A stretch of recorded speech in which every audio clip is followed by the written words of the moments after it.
maybe of Ruth Bader Ginsburg. I mean, the moment, there's so many weird moments in the last 3.5 years, I'm sure you would agree, Michael, with the president, particularly the Bible that he held upside down in Washington. That was one of the moments. There's plenty of them. But how about the moment, Michael, when he's a few feet away from the casket of Ruth Bader Ginsburg, and then you have a bunch of people booing him and saying, vote him out. I mean, this is unprecedented. Listen, George W. Bush, Bill Clinton, listen, we've had presidents in the past that were very polarizing, but nothing like this. What do you make of that moment as Donald Trump is a few feet away from Ruth Bader Ginsburg's casket, and you have the booing and the shouting, vote him out, and then when he's asked about it, he said he didn't hear it? I mean, what do you make of that?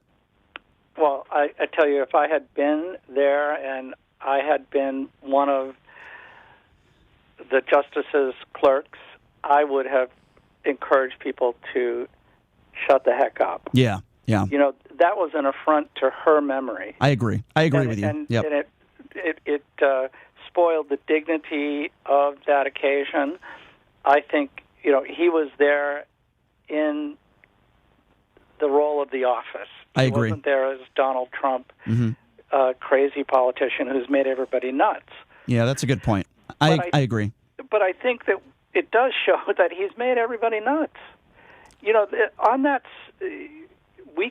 last weekend, there were people who were shouting at CNN's cameras in front of the Supreme Court so that their analyst, who's not a political reporter at all, could explain what goes on with the replacement of a justice.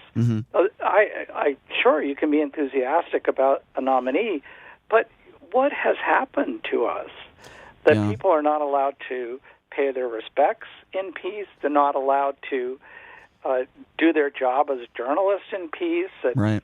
You show up at these events and people are spitting on reporters. I mean, it's awful. Yeah. Out of control.